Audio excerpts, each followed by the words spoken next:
370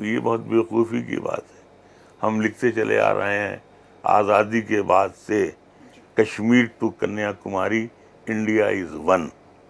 اگر یہ لکھا ہوا صحیح ہے تو 370 پہ خوشی منانے کی کیا ضرورت ہے؟ اس کا مطلب ہے یہ تو ہمیشہ سے ہمارا تھا. ہمیں تو اس بات کا دکھ منانا چاہیے کہ ہمارا حصہ ہے جسے لوگ پاکستان کہتے ہیں. ہمیں تو خوشی اس وقت منانی چاہیے جب ہمارا حصہ ہمارے ہندوستان میں شامل ہو جائے اور ہمارا ہندوستان ویسے ہی پورا ہندوستان ہو جائے جس ہندوستان میں میرے بزرگ رہتے تھے. آج بھی اگر مجھے دنیا اس کا موقع دے تو میں پاکستان سے اپنے دادا اور دادی کی قبریں لا کر رائے بریلی کی مٹی میں بو دوں. سر آپ نے کہا کہ ایک درد جو بٹوارے کا جو درد ہے. مجھے جب وہ اڈوانی جی ڈپٹی پرائم منسٹر ہوا کرتے تھے تو مجھے سندھو ندی کے درشن پر لے جایا گیا تھا. تو میں نے وہاں ایک نظم، یہ مجھ سے فرمائش کی گئی تھی، تو میں نے سندھو ندی پہ ایک نظم پڑھی تھی، کویتا. تو اس کا شیرشک یہی تھا کہ سندھ صدیوں سے ہمارے دیش کی پہچان ہے، یہ ندی گزرے جہاں سے سمجھو ہندوستان ہے. تو سندھو ندی جو ہے وہ ہمالیہ سے اتری اور سیدھے پاکستان چلی گئی.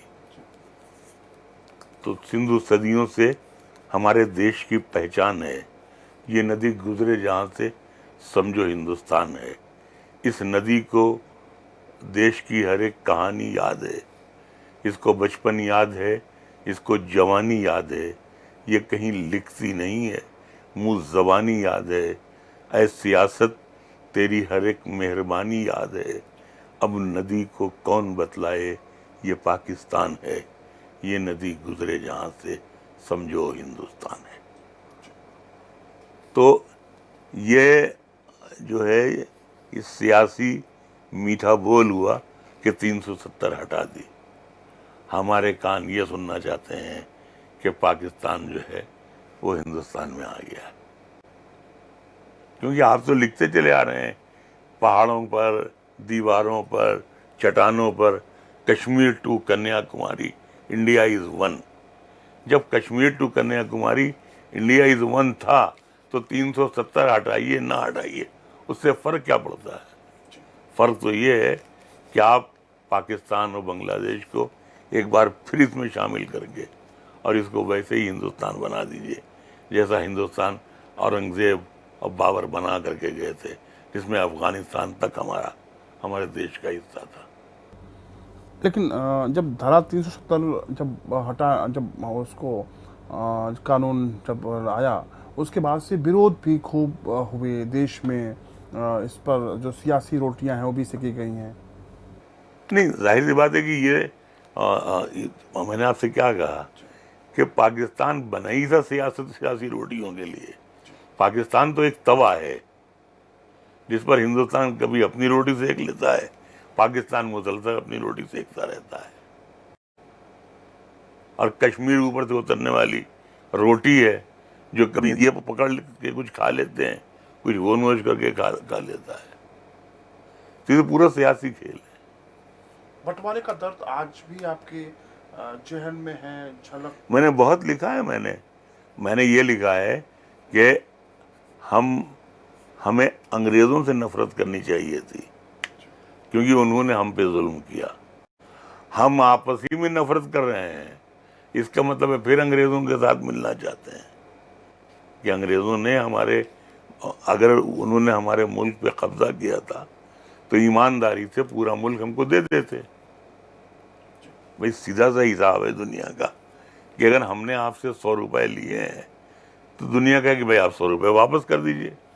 لیکن ہم یہ کہیں گے نہیں 13 روپے گپتا جی کے باقی ہیں، 26 روپے آپ نے خان صاحب سے لیے تھے، یہ 13 روپے اگنی ہوتری جی سے لیا تھا، یہ سب کاٹ کر کے یہ 39 روپے آپ لے لیجئے.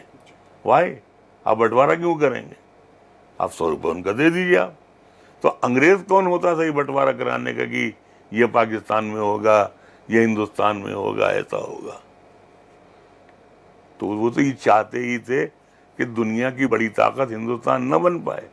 آپ یہ سوچئے کہ اگر 47 کا بٹوارہ نہ ہوا ہوتا تو آج دنیا کا کوئی بھی ملک ہندوستان سے آنکھ ملاتے وقت چشمہ لگا کے بات کرتا، اتنا خوف ہوتا ہندوستان کی آنکھوں کے شعلوں سے.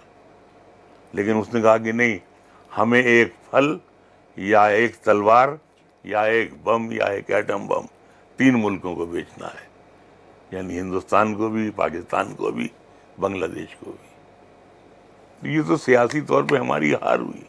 ہم نے جتنی کتابیں لکھی جو سوچتے ہیں وہ یہی ہے. سیاسی ہار گیا بھائی، ہمارا پورا خاندان وہاں چلا گیا. ہم کو اپنے میں کتنے دن لگے یہاں پر. ہمارا وہاں خاندان جو گیا اس کو کوئی جاتے ہی وہاں پردھان منتری نہیں بنایا گیا. اسکول کی ٹیچری کرتے تھے، معمولی جھوپڑی میں رہتے تھے. تو مطلب یہ کہ یہ تو نقصان ہی ہوا نا ہندوستان کا. آپ کی بات چیت جب ہوتی ہوگی تو کیا کنڈیشن ہے، کیا حالات ہیں وہاں پر؟ ابھی جب کوئی ریسنٹلی آپ کی بات چیت ہوئی ہوگی جو تمام جو رشتہ دار آپ کے وہاں پہ ہیں. دیکھیے، پہلی بات یہ ہے کہ وہ نسل قریب قریب ختم ہی ہو گئی جو ہماری رشتہ دار تھی. رشتہ داری کا مطلب یہ ہوتا ہے بوا. بوا کا لڑکا رشتہ داری نہیں ہوتی ہے. رشتہ داری کا مطلب ہوتا ہے بیٹا. بیٹے کا بیٹا کوئی رشتہ داری نہیں ہوتی ہے. تو اسی طریقے سے وہ لوگ جو یہاں سے گئے تھے، جن کے دل میں ہمارے لیے محبت تھی، یا وہ لوگ جن کے لیے ہمارے یہاں محبت تھی، ان کے لیے مثلا میرے باپ نہیں رہ گئے، میری ماں نہیں رہ گئیں، میرے تایا نہیں رہ گئے، میرا پورا خاندان یہاں ختم ہو گیا. اب نئی نسل ہماری کوئی جانتی بھی نہیں ہے. ہمارے بیٹے ان کو بتاؤ کہ یہ تمہارے جو دادا تھے، ان کے بھائی تھے، ان کے موسا تھے، ان کا یہ تو ایک کہانی بن کے رہ گئی. تو ختم ہو گیا نا وہ. تو اب رشتہ داری تب ہوتی ہے جب آپ ریگولر ہوں. جب آپ ارریگولر ہو گئے، آپ ہندوستان میں ہی، آپ یہاں آباد ہو گئے، آپ کی ایک بہن مدراس میں آباد ہو گئی، ایک بھائی سری لنکا میں آباد ہو گیا، تو آپ کی رشتہ داری ختم ہو گئی. وہ وہاں رہیں گے، آپ یہاں رہیں گے، ہم یہاں رہیں گے. تو ویسے یہاں پر بھی ہوا کہ سب ختم ہو گیا سب. تو اب پہلے جس میں شادیاں ہوتی تھیں اب کہیں کی گئی. ہمارے یہاں بہو کہیں کی آئی، ہماری بیٹی کہیں گئی، اس لیے کہ ہمارا خاندان تو یہاں ہے ہی نہیں. جی، منور رانا صاحب کی جو دلی خواہش ہے اس مسئلے پہ کیا ہے؟ اب جو بھی ہونا ہے وہ یا محبت سے ہونا ہے یا جنگ سے ہونا ہے. یا امن کا جھنڈا اٹھانے سے اور بات چیت سے، جھوٹی باتیں کرنے سے، ڈائلاگ بازی سے کچھ نہیں ہوگا. یا تو سیدھا سادہ معاہدہ ہو جائے کہ 25 سال تک ہم میں جنگ نہیں ہوگی. 25 سال تک اس دیش میں یا اس دیش میں ایجوکیشن کا اور ہیلتھ کا کوئی بھی پرابلم ہوگی تو ہم لوگ مل کر کے اس کو ٹھیک کریں گے. 25 سال تک ہم کوئی ویپن نہیں خریدیں گے، اسلحہ نہیں خریدیں گے، صرف دونوں دیشوں کے کام آئیں گے. تو شاید 25 سال بعد کی جو جنریشن ہے وہ یہ بھول جائے کہ کبھی کوئی ہندوستان پاکستان ہوتا تھا. تو سوچیں نہیں، یہ سب ایک ہے. جب 70 کا دشک تھا، جب دیش میں تمام شاعر اور ساہتکار رائے، جب وہ پریم کے گیت اور ترانے لکھ رہے تھے، تو رائے بریلی کا ایک نوجوان ماں پر اور بیٹے کے جو رشتے ہیں ان کو بہت خوبصورت ڈھنگ سے اپنے شبدوں میں اتار رہا تھا. وہ نام منور رانا صاحب کا کب خیال آیا کہ ماں کے اوپر لکھا جائے؟ یہ ایسا ہوا کہ ہمارے یہاں خاص طور سے اردو میں تو بالکل آنکھ، کان، ناک، سینہ، کمر، بازو، کسی پہ پوری شاعری تھی. محبوبہ پر قلم اٹھتا تھا، پریمیکا.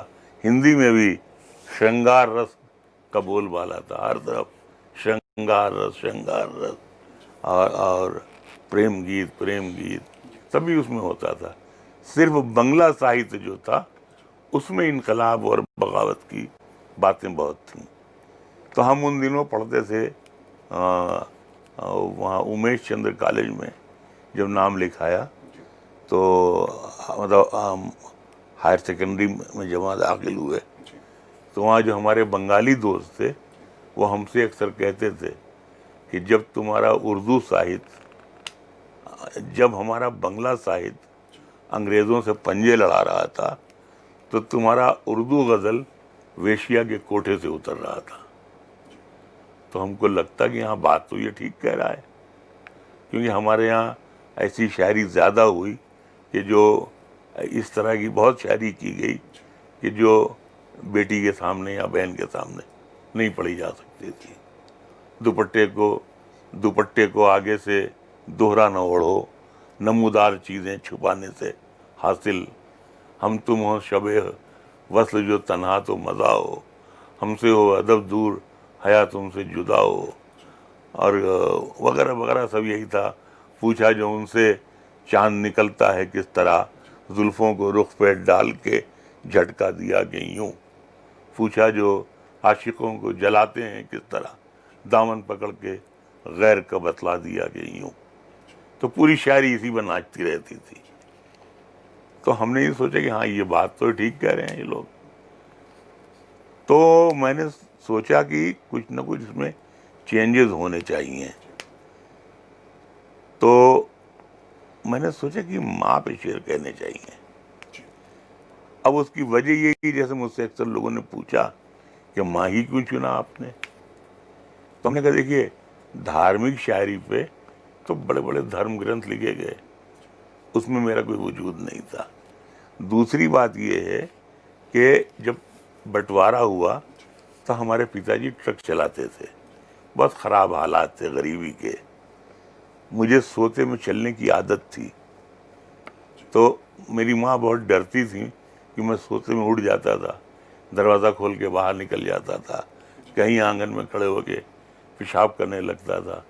تو وہ ڈرتی تھی کہ کہیں یہ بھاگ نہ جائے، غائب نہ ہو جائے. والد رہتے نہیں تھے، وہ ٹرک لے کے چلتے تھے. گھر میں ایک ٹاٹ کا پردہ تھا، وہی ہمارا پردہ بھی تھا، وہی ہماری عزت بھی تھی. تو پھر ہمارا اونچا ننیال تھا، تو ہماری موسی ہم کو وہاں لے جاتی تھی. تو رات بھر میری ماں جو ہے وہ گھر کے کنویں کی جگت پہ بیٹھی رہتی تھی. وہ سوچتی تھی کہیں ایسا نہ ہو کہ یہ سوتے میں اٹھے اور وہاں جو کنواں ہے اس میں گر جائے. تو رات بھر ماں اس کنویں کے پاس بیٹھ کے روتی رہتی تھی اور کنویں کے پانی میں جھانکتی تھی اور کہتی تھی دیکھو ہمارے لڑکے کو ڈبو نہ مت. وہ سمجھتی تھی شاید کہ پانی سے پانی کا رشتہ ہوتا ہے. لیکن جب ہم بڑے ہوئے تو ہمیں نہیں معلوم ہوا کہ پانی سے پانی کا رشتہ ہوتا ہے. لیکن یہ ضرور اندازہ ہو گیا کہ ماں کا کنویں کے پاک پانی سے رشتہ ہوتا ہے. تو دنیا کی ہر ماں مجھے ایک جیسی لگی. جتنے میرے دوست تھے میں ان کی اماں کے پاس جا کے بیٹھتا، ان سے باتیں کرتا، تو سب کی باتیں بالکل ایک جیسی ہوتی. تو جب میں نے شاعری کا خیال آیا تو میں نے ماں پہ شاعری شروع کی. کہا کہ صاحب غزل کے معنی پریمکا سے باتیں کرنا ہے. میرا کہنا تھا کہ جب ایک معمولی صورت کی عورت میری محبوبہ ہو سکتی ہے، میری پریمکا ہو سکتی ہے، تو میری ماں میری محبوبہ کیوں نہیں ہو سکتی ہے. تو میں نے ماں پہ شعر کہنا شروع کیا. آلوچک اعتراض کرتے رہے، شبد کو چلاتے رہے، ڈکشنری منع کرتی رہی، لیکن میں اپنی بات پہ اڑا ہوا تھا. میں یہی کہتا تھا کہ جب تلسی داس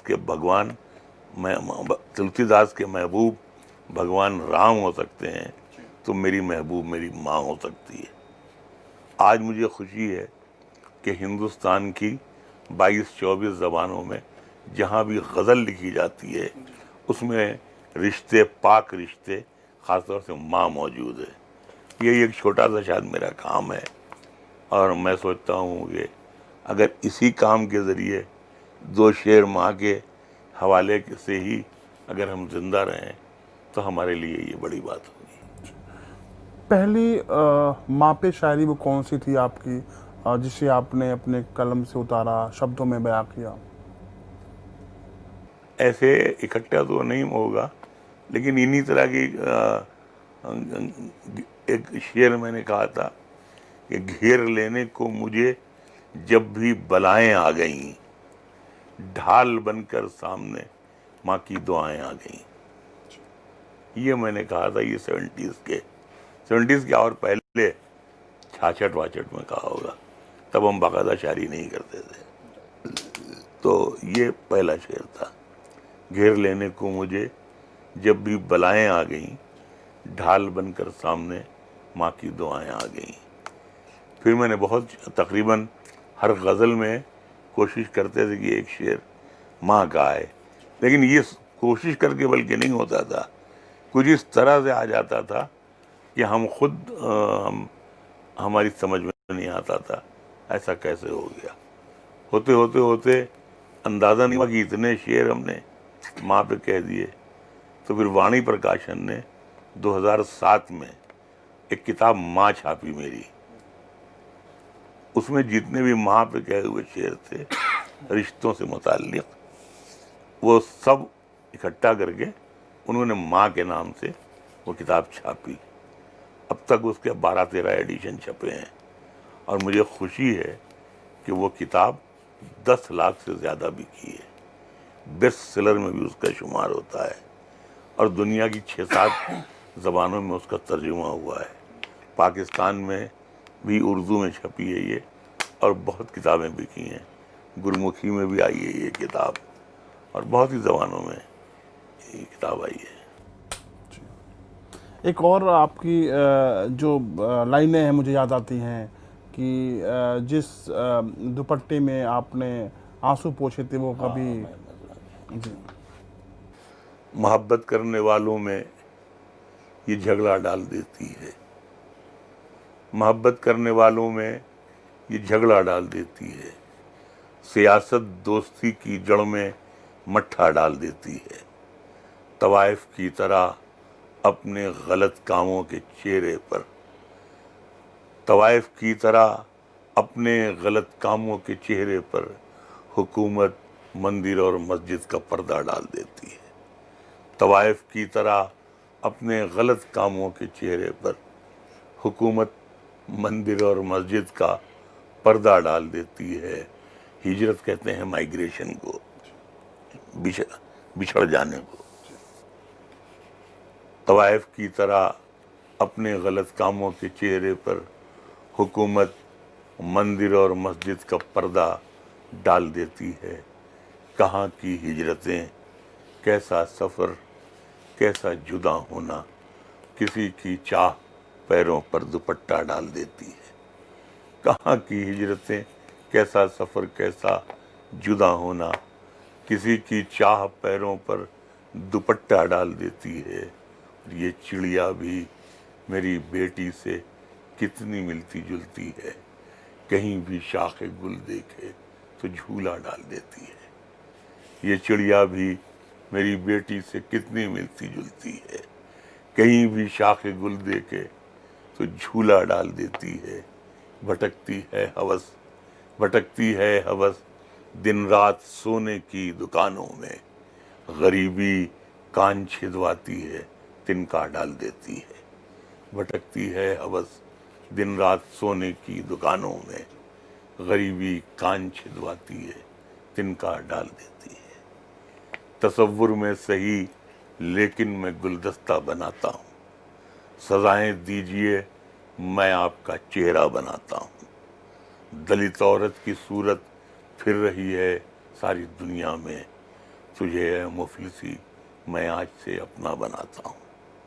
دلت عورت کی صورت پھر رہی ہے ساری دنیا میں، تجھے اے مفلسی میں آج سے اپنا بناتا ہوں. نہ جنت میں نے دیکھی ہے، نہ جنت کی توقع ہے، مگر میں خواب میں اس ملک کا نقشہ بناتا ہوں. نہ جنت میں نے دیکھی ہے، نہ جنت کی توقع ہے، مگر میں خواب میں اس ملک کا نقشہ بناتا ہوں. اور مجھے اپنی وفاداری پہ کوئی شک نہیں ہوتا، میں خون دل ملا دیتا ہوں جب جھنڈا بناتا ہوں. مجھے اپنی وفاداری پہ کوئی شک نہیں ہوتا، میں خون دل ملا دیتا ہوں جب جھنڈا بناتا ہوں. اور شعر ایک یہ ہے، تعمیر کہتے ہیں کنسٹرکشن کو. میری تعمیر کے قصے، میری تعمیر کے قصے کہیں لکھے نہ جائیں گے. میں جنگل سے گزرنے کے لیے رستہ بناتا ہوں، میں خون دل ملا دیتا ہوں